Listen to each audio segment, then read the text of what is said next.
Hello, I'm Sarah McDuling, the Kids and YA Book Category Manager at Booktopia, and I'm here today to share with you the books that I have chosen as some of my personal favourites for our Best of 2020 campaign. So, the first book I'm going to talk about today is one that came along earlier this year and really captured people's hearts and minds across the country.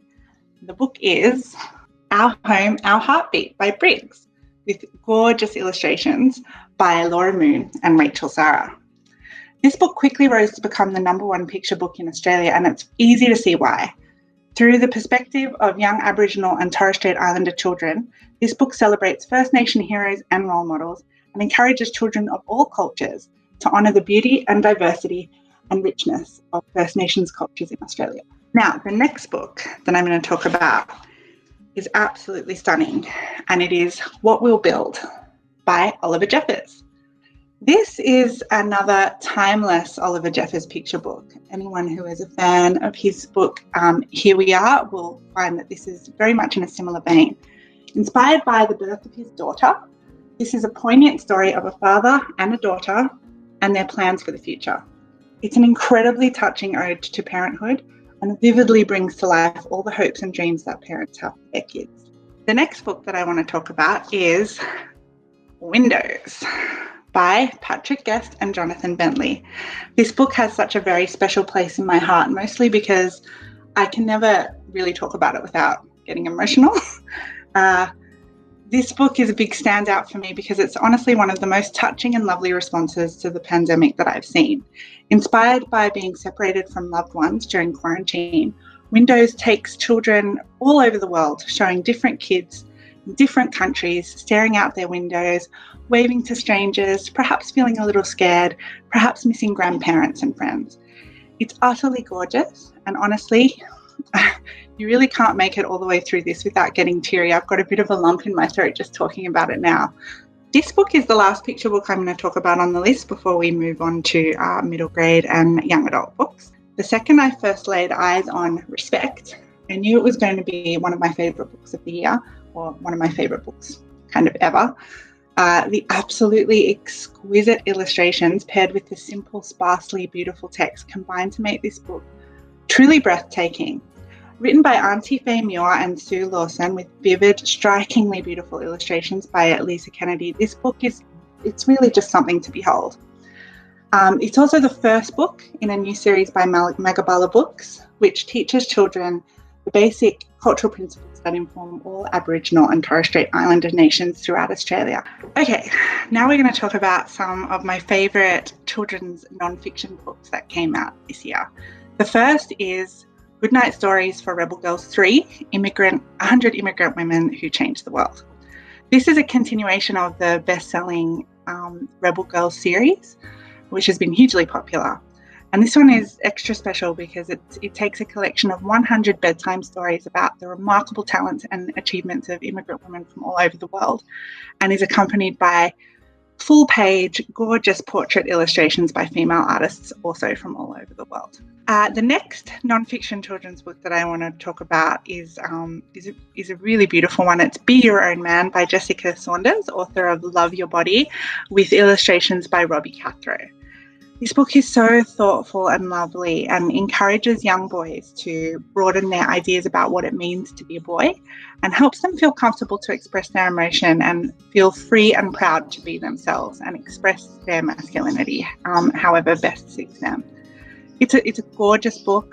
The illustrations are stunning, and I think it's definitely a must-have for anyone for boys and girls alike. And now it's time to talk about the middle grade books that have made it onto the list of Best of 2020, of which there are two.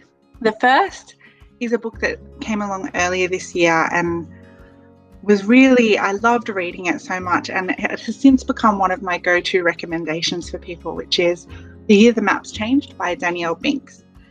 This is a beautifully written coming-of-age story set in Victoria in the late 1990s and inspired by true events.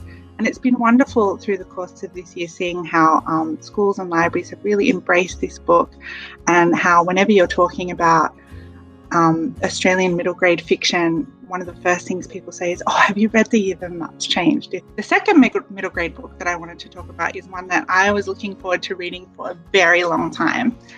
It is Hollowpox, which is the third book in Jessica Townsend's best-selling Nevermore series.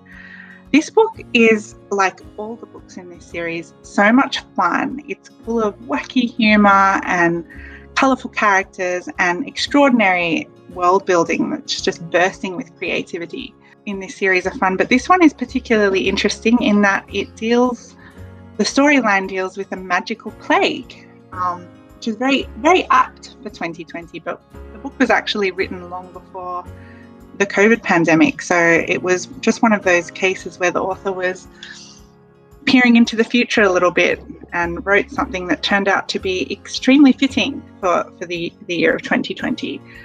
And now, at last, we have reached the young adult fiction section of the list of best of 2020 kids books.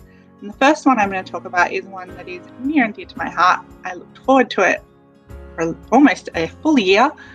Aurora Burning by Amy Kaufman and Bae Kristoff. This series, much like everything these two authors write together, is so much fun. It takes a whole bunch of misfit characters and throws them up into space and sends them on a wild adventure. It's a bit like Guardians of the Galaxy is probably a better comp. I love these characters. I love the story. This is book 2. So the second I finished book 1, I was waiting for book 2 to come out, and it did not disappoint. I'm now, of course, anxiously waiting for book 3. So highly recommend this series, highly recommend this book. And last but not least, I'm going to talk about one of the biggest releases in YA fiction this year. Funnily enough, 2020 brought us 2 continuations of mega best-selling YA franchises. So I'll take a little moment here to do an honourable mention to Midnight Sun, which continued the Twilight franchise. However, that was a retelling, so it did not make my list for that reason. And instead, I chose The Ballad of Songbirds and Snakes by Suzanne Collins. This is a prequel to The Hunger Games. When I first heard about this book, I wasn't wildly enthused about the idea of a prequel from the point of view of President Snow when he was a young man. I didn't really think that sounded all that great, to be honest. But then I got my hands on a copy and I read it, and it was so much fun and reminded me of why The Hunger Games is the huge behemoth that it is. It's a fascinating world that Suzanne Collins has created with high stakes and just pulse-pounding action from start to finish. And it's a great read and a good prequel to a popular series. And that brings us to the end of the best books of 2020. It has been wonderful sharing these books with you all. And if you head over to www.booktopia.com, you can see all of the books that were chosen in our Best of 2020 campaign across all categories. So thank you for watching. Never stop reading. And please comment below with some of your favourite kids' books of 2020.